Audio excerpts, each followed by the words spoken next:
காலியான பாத்திரமாக வாழ்ந்த வாழ்க்கை முடிவுக்கு வரணும். மூழ்கனுமே, நான் மூழ்கனுமே, ஆவியின் நதியில் மூழ்கனுமே, மூழ்கனுமே, நான் மூழ்கனுமே, பரிசுத்த ஆவியால் மூழ்கனுமே, நிரம்பனுமே, நான் நிரம்பனுமே, பரிசுத்த ஆவியால் நிரம்பனுமே.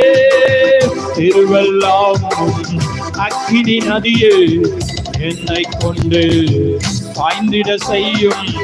திருவெல்லாம் அக்கினி நதியை என்னை கொண்டு பாய்ந்திட செய்யும்.